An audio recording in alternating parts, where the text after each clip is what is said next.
Comenzamos con el prólogo. Prólogo. En la sala del Servicio de Inteligencia Nacional SIN se sellaron en la última década del siglo pasado los destinos de muchos de los que eran hasta ese momento personajes de la vida pública nacional, congresistas de la República, ministros y viceministros de Estado, fiscales y jueces, alcaldes provinciales y distritales, empresarios nacionales y extranjeros, periodistas y dueños de medios escritos, radiales, televisivos, artistas y militares. Todos desfilaron en busca de prebendas en una de las tragedias morales más tristes que recuerda la historia de nuestro país. No había persona que se reputara con poder, que no intentara pasar por ahí para negociar más poder o más dinero. La sociedad limeña, con frecuencia frívola, estaba dividida entre los que iban a la salita del SIN y los que no gozaban de ese privilegio. Desde ahí se negociaba todo, desde dinero por dinero hasta sentencias a la medida, pasando por defunciones de rivales políticos incómodos y operaciones para liquidar competidores financieros amenazantes del status quo. Al SIN no solo llegaron personajes de farándula o seres diminutos en busca de migajas de poder, sino además representantes de grupos económicos antiguos y poderosos para quienes el propio Vladimiro Montesinos era solo un ave de paso. El robo del Banco Nuevo Mundo no es una novela. Aquí no hay lugar para la ficción. Este es el relato y la exposición de pruebas del despojo y la persecución más escandalosa en la historia financiera del Perú a manos de funcionarios y políticos dirigidos por grupos económicos y religiosos poderosos. Las siguientes páginas no revelan nada desconocido, no mostramos pruebas ni testimonios nuevos. Nada de lo que aquí leerá es secreto. Por el contrario, todos los documentos son públicos y algunos de ellos tienen más de una década. Ninguno es más importante que el otro porque todos prueban lo ocurrido. Las declaraciones, los informes, las auditorías, las cartas, las denuncias y toda la información termina siendo prueba plena. Los hechos que aquí consignamos por sí solos son inverosímiles. ¿Por qué? Porque parece imposible que un banco que durante 8 años se manejaba con ratios de eficiencia y crecimiento, ocupando el 6º lugar en la banca nacional y con informes satisfactorios de la propia Superintendencia de Bancas, Seguros y AFPs, SBS, repentinamente caiga en iliquidez. Porque parece inconcebible que el Estado, sabiendo de una campaña sospechosa de correos electrónicos destinados a ahuyentar a los ahorristas y en medio de una crisis del sistema financiero y político, lejos de fortalecer a la institución, ordene retirar en cuestión de horas decenas de millones de dólares pertenecientes a entidades estatales de sus depósitos sin explicación. Porque el Banco Nuevo Mundo se encontraba en medio de la adquisición de otro banco local, el Banco Financiero, compra que contaba con el respaldo de Bank of America de los Estados Unidos, lo que demostraba no solo la solidez, sino la expansión en la que estaba empeñado. Porque Apoyo y Asociados Internacional SAC y Class Asociados, prestigiosas clasificadoras de riesgo, habían elaborado informes que mostraban la saludable situación financiera, al punto que la Comisión Nacional Supervisora de Empresas y Valores, CONACEV, había autorizado la emisión de bonos tipo A y A+, y el listado en bolsa. Porque producía la intervención, se subvaluó la cartera de 800 millones de dólares, asignándole un valor de transferencia negativo de menos 200 millones de dólares, aplicando criterios arbitrarios para desmerecer los valores de las garantías y los préstamos y jamás efectuando una valorización como correspondía. Porque de manera repentina ordenaron la liquidación sin convocar a junta de acreedores, sin valorizar los activos y vulnerando todos los códigos y las leyes relativas a sociedades y entidades financieras. Porque producía la liquidación y nombrados los liquidadores una subsidiaria del Banco de Crédito e Interbank, y concluido el trabajo de estos, se escondió la información del proceso de liquidación, no obstante haber sido requerida hasta por los tribunales y vulnerando la ley de acceso a la información, información que hasta el día de hoy no se quiere mostrar.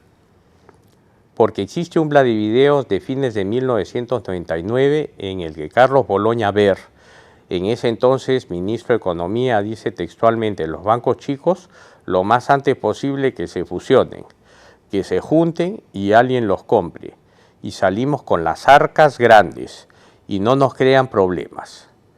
Lo que prueba una maniobra desde la infame salita del CIN en contra de esta institución del sistema financiero. Porque en el año 2001 y 2004 el Congreso de la República en sus comisiones de delitos financieros de economía y fiscalización señaló había graves irregularidades en la intervención del Banco Nuevo Mundo, pero a pesar de ello el Poder Ejecutivo no hizo absolutamente nada para aclarar y reparar el inmenso daño causado. Porque el presidente Alan García declaró en agosto del 2006 que si la Corte Suprema ordenaba el pago de una indemnización por lo ocurrido, el Estado quebraría. El superintendente de Banca y Seguros de aquel entonces, Juan José Martans León, hizo lo mismo. Ambos vulneraron con sus declaraciones y acciones el Estado de Derecho, promoviendo la interferencia de poderes y reiterando la acción ilegal del Estado. Porque no solo fue el banco y los patrimonios afectados, sino que el ataque escaló hacia una familia que había sido un ejemplo de trabajo para convertirla en una paria. Lo ocurrido en la última década es grave. Los hechos demuestran abuso y una intención de apropiarse de un patrimonio bancario valiéndose para ello de la destrucción de otro más valioso, el moral. La comunidad judía a la cual pertenecíamos nos expulsó a través de un proceso cuyo tribunal nunca buscó la verdad y muy por el contrario solo se formó sin autoridad para sentenciarnos siguiendo una vergonzosa consigna. Dicha consigna había sido creada por influyentes miembros que eran a su vez importantes deudores del banco. Tan injusto e ilegítimo fue el proceso que poco tiempo después fue invalidado por una corte rabínica en Israel con el aval escrito de Mordejai Tzemach Eliyahu, gran rabino de Israel y máxima autoridad religiosa sefardí en Israel. Los rabinos de Israel castigaron a los locales por estos despropósitos. Al excomunión sucedieron acciones violentas contra personas de nuestra familia. Mis sobrinos fueron obligados a dejar sus colegios por el ambiente enrarecido que se había generado. Mi padre, fundador del banco, hombre respetado y respetable hasta los 85, patriarca de la familia y dueño de la inversión en el país, fue impedido de ser enterrado según los rituales judíos cuando falleció a los 93 años. La familia Levy ha sido cuestionada moralmente. Por más de una década hemos padecido y padecemos injustamente el ostracismo social y religioso.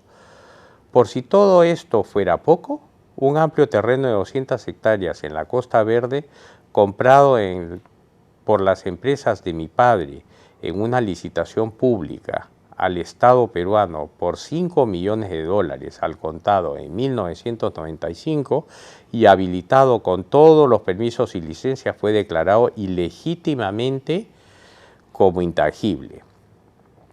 Solo para tener una idea del daño causado, esa propiedad vale hoy entre $2.000 a $4.000 el metro cuadrado.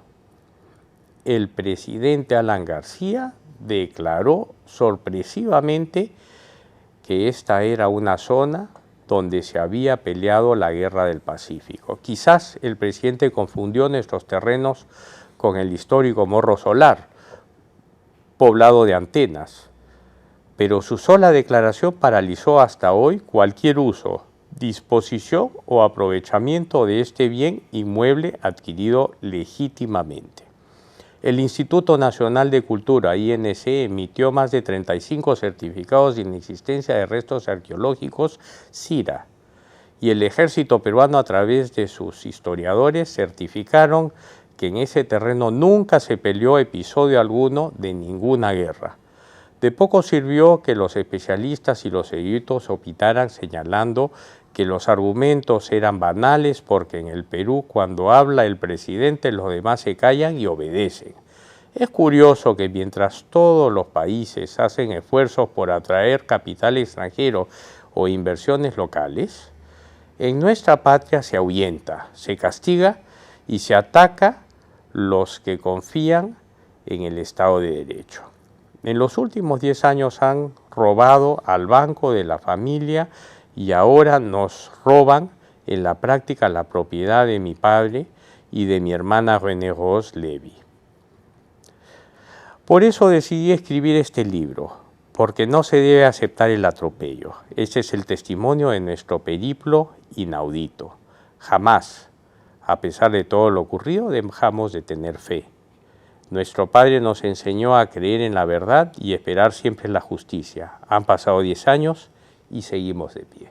Si cada parte es prueba del delito, ver todo es ser testigo de un crimen, porque cuando nos alejamos del hecho puntual y vemos el conjunto, cuando damos un paso atrás para reconocer el escenario, cuando unimos las huellas que el tiempo no puede borrar, entonces la perspectiva escarapela, sacude y por momentos duele. Lo arbitrario y lo abusivo, tarde o temprano revelan al ser humano. El atropello indigna siempre. El latrocinio, cuando además viene de la autoridad y del poderoso, perturba. La infausta la salita del zinc no fue en realidad el lugar donde se originó esta perniciosa operación. Hay poderosos que manejan tras bambalina el verdadero poder. Hay que señalarlos porque ese es un deber moral. La presente obra recoge un episodio de la historia de nuestro país que nunca debió ocurrir, porque no nos pone en la perspectiva de un país correcto, sino, muy por el contrario, nos devalúa y envilece. Las autoridades y los políticos deben entender que el Estado es permanente y que los gobiernos y ellos son pasajeros. Pero este libro es también una nueva apuesta por y para el Perú, porque ni nos derrotaron, ni nos destruyeron, y porque la verdad y la justicia vencerán.